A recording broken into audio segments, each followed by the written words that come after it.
Assalamualaikum, selamat datang di channel Obi.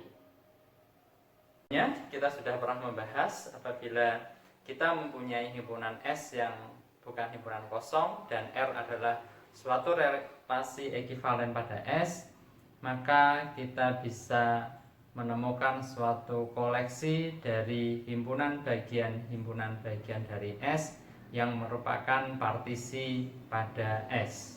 Juga sebaliknya, apabila kita mempunyai himpunan S yang tak kosong dan kita mempunyai koleksi himpunan bagian dari S yang merupakan partisi pada S, maka kita juga bisa membangun suatu relasi ekuivalen. Misalkan G adalah grup dan U adalah subgrup dari G, maka akan dikonstruksi suatu relasi yang memanfaatkan operasi pada G sehingga U menghasilkan suatu partisi pada G. Untuk itu kita harus mendefinisikan suatu relasi ekivalen pada G yang melibatkan U sehingga U menghasilkan partisi pada G.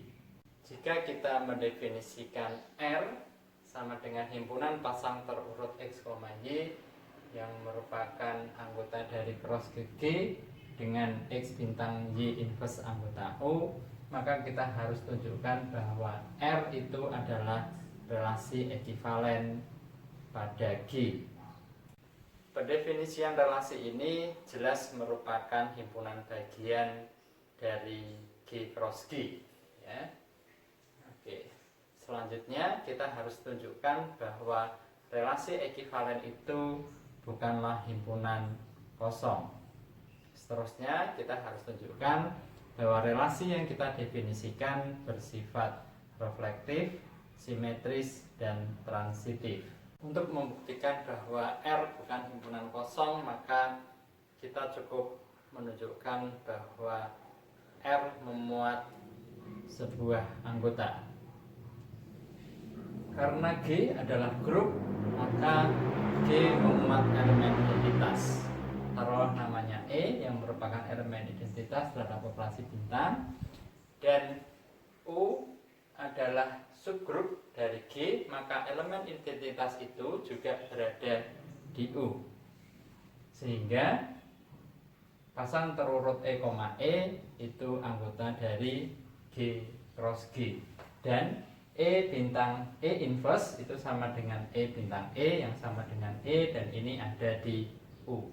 Jadi kita sudah menunjukkan bahwa pasang terurut E, itu ada di R. Jadi R bukan himpunan kosong.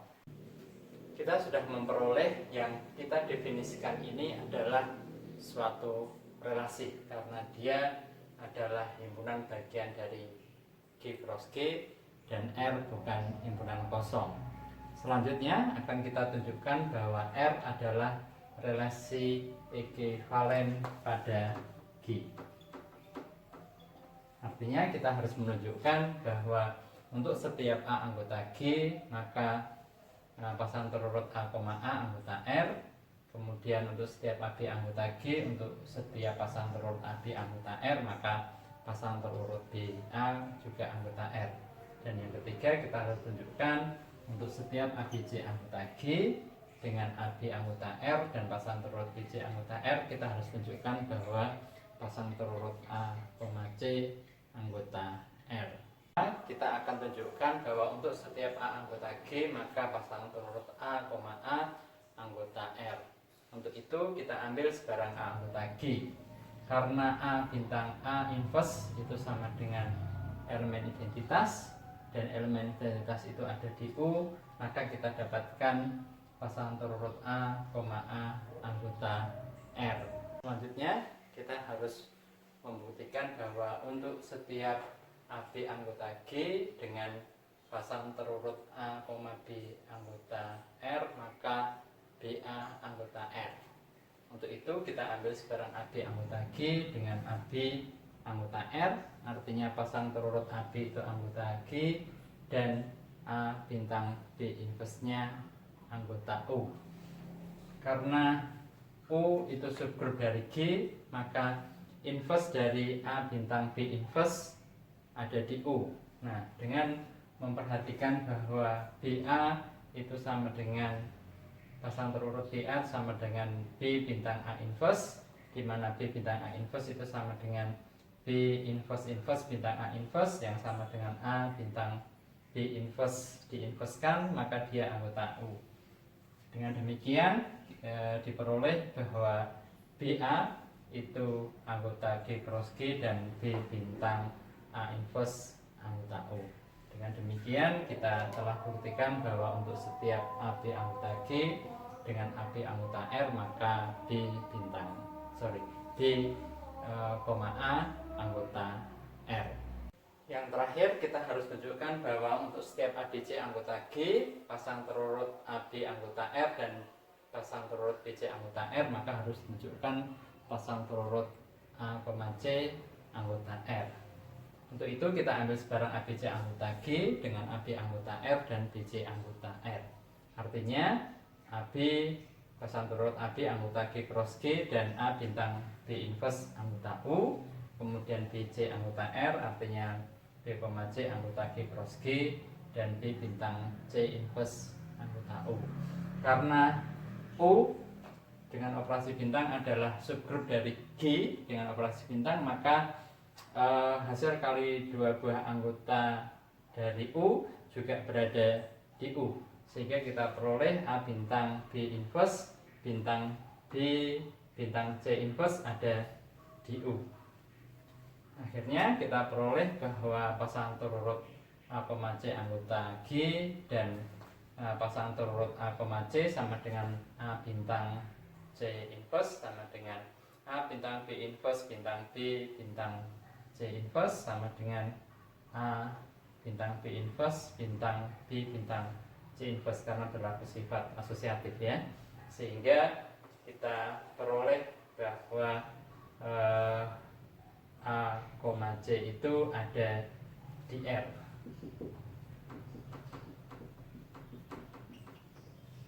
Dengan demikian kita telah tunjukkan bahwa konstruksi terhadap R yang kita definisikan begini adalah suatu relasi ekivalen pada G.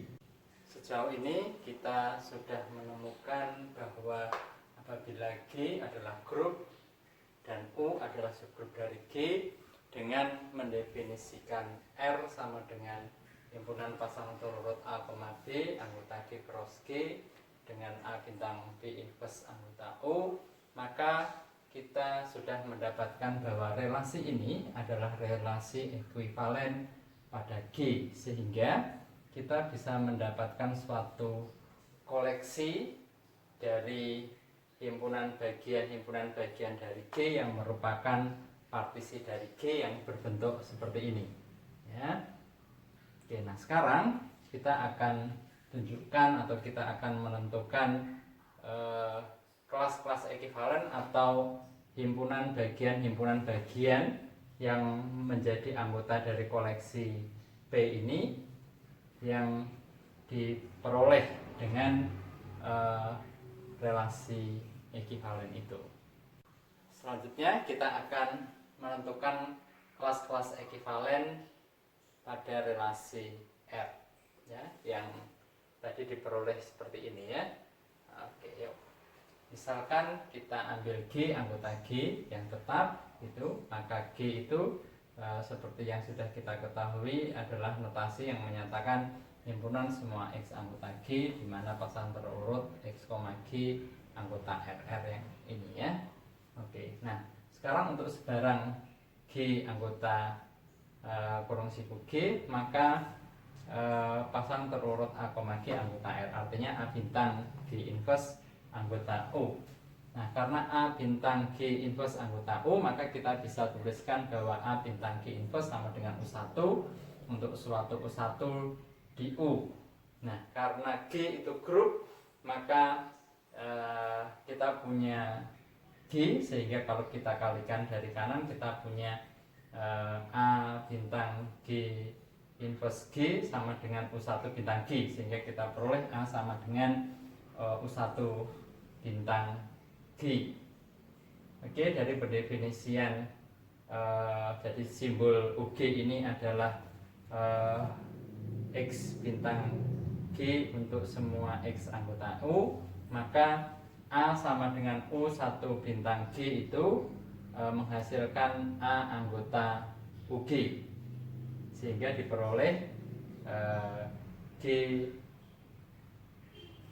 kurung siku ini subset dari UG, karena kita ngambilnya A tadi ada di sini ya, di sebarang G kurung siku. Kita berharap atau kita menduga nanti UG-nya ini menjadi himpunan bagian dari G kurung siku. Dengan G anggota G yang tetap tadi, kalau kita ambil sebarang U anggota U besar, maka kita punya U bintang G itu anggota UG. Tetapi kalau kita lihat U bintang G inverse itu sama dengan U bintang G inverse karena bersifat asosiatif ya operasi bintangnya, maka kita peroleh sama dengan U yang dia anggota U.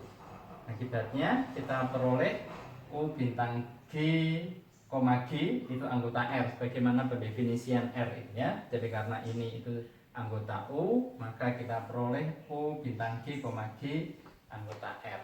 Artinya U bintang G itu anggota dari G siku ya, dengan pendefinisian G siku itu. Untuk sebarang U anggota U. Dengan demikian kita peroleh bahwa UG itu adalah subset dari G siku. Nah, karena kita dapatkan bahwa G kurung siku himpunan bagian dari UG dan UG himpunan bagian dari G, maka kita dapatkan kurung siku G itu sama dengan UG. Selanjutnya kelas ekivalen UG ini kita sebut sebagai koset kanan U dalam G ya. Jadi kita peroleh kelas-kelas ekivalen yang bentuknya UG ini kita sebut sebagai koset kanan dari U dalam G. Dengan pendefinisian relasi ekivalen seperti tadi, kita memperoleh kelas ekivalen dari U pada G. Nah, sekarang kita akan melihat bagaimana kardinalitas dari koset-koset kanannya itu. Misalkan G adalah grup dan U adalah subgrup dari G, dan G kecil ini adalah sebarang anggota dari G. Maka kalau kita buat pengaitan V dari U ke UG dengan pengaitan A dikaitkan ke A bintang G, maka pengaitan V itu adalah pemetaan yang bersifat bijektif. Pengaitan itu merupakan suatu pemetaan karena setiap anggota U akan dikawankan atau dikaitkan dengan tepat satu anggota dari UG ya, karena bintang ini adalah operasi pada G, maka A bintang G ini tunggal di G atau tepatnya di UG. Jadi dia adalah satu pemetaan. Berikutnya akan kita tunjukkan bahwa pemetaan itu bersifat injektif atau satu-satu dan bersifat pada atau surjektif. Akan ditunjukkan bahwa V itu bersifat surjektif dan juga bersifat injektif. Artinya V dari U ke UG itu bersifat subjektif, yaitu untuk setiap X anggota UG maka ada A anggota U, sehingga VA sama dengan X, dan V dari UG bersifat injektif, yaitu untuk setiap A1 A2 anggota U dengan A1G sama dengan A2G maka A1 sama dengan A2. Untuk itu kita ambil sebarang X anggota dari UG. Dari pendefinisian UG itu adalah himpunan semua U kecil bintang G untuk semua U kecil anggota U, maka X itu bisa kita tulis sebagai U1 bintang G untuk suatu U1 anggota U besar ya. U besarnya ini adalah subgrup dari G. Nah, untuk menunjukkan ada A anggota U sehingga VA sama dengan X, maka kita pilih A-nya itu sama dengan U1. Akibatnya V U1 itu sama dengan U1G sebagaimana yang didefinisikan, dan ini sama dengan X. Jadi kita sudah tunjukkan bahwa setiap anggota dari UG itu mempunyai perakawan di U. Selanjutnya, untuk menunjukkan bahwa pemetaan ini bersifat injektif, maka kita harus tunjukkan untuk setiap U1 U2 di U dengan V U1 sama dengan V U2, maka U1 sama dengan U2. Untuk itu kita ambil sembarang U1 dan U2 dengan V U1 sama dengan V U2. Oleh definisi pemetaan, V U1 sama dengan U1G dan V U2 sama dengan U2 bintang G. Karena G anggota G dan G besar, dan G besar itu adalah grup, maka ada G inverse sehingga G bintang G inverse itu adalah sama dengan elemen identitas. Sehingga kalau kita kalikan kedua ruas dengan G inverse, maka kita peroleh U1 bintang G inverse, U2 bintang G inverse. Karena operasi bintang pada grup G itu bersifat asosiatif, maka nanti kurungnya berpindah di sini ya. Kita dapatkan U1 sama dengan U2. Dengan demikian kita sudah tunjukkan bahwa V itu bersifat injektif. Karena G anggota G ini sebarang, sehingga kita dapatkan koset kanan dari U dalam G dengan pendefinisian pemetaan yang seperti ini adalah pemetaan yang bijektif. Maka dengan kata lain kita dapatkan bahwa kardinalitas dari masing-masing koset kanannya adalah sama. Misalnya banyak unsur dalam suatu grup G, kita tulis dengan bundaran G seperti itu, maka kardinalitas dari koset kanan dari U dalam G itu sama saja kita tulis dengan bundaran U, karena koset kanan dari U dalam G itu ternyata mempunyai kardinalitas yang sama, dan kardinalitasnya sama dengan kardinalitas dari U. Selanjutnya, indeks U di G ditulis dengan seperti ini, garis tegak ya, G titik 2U, garis tegak lagi, dimaksudkan sebagai banyak koset kanan dari U dalam G.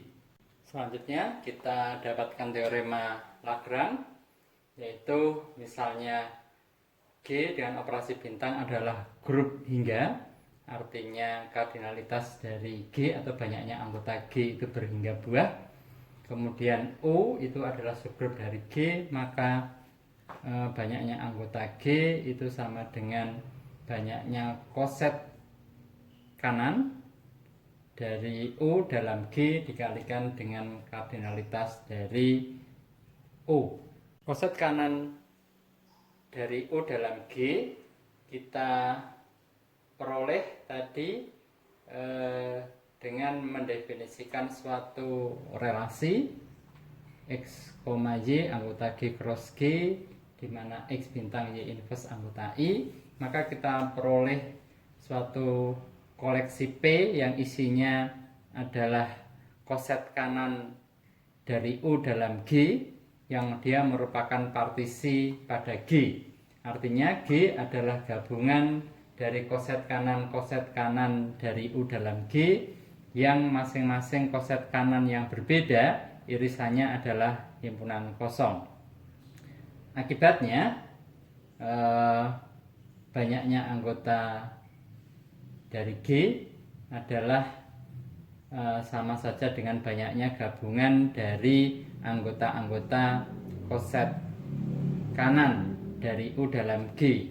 Karena banyaknya koset kanan dari U dalam G itu sama dengan banyaknya anggota dari subgrup U atau kardinalitas dari U, maka kita dapatkan banyaknya anggota dari G itu sama dengan banyaknya koset kanan dari U dalam G dikalikan dengan kardinalitas dari subgrup U.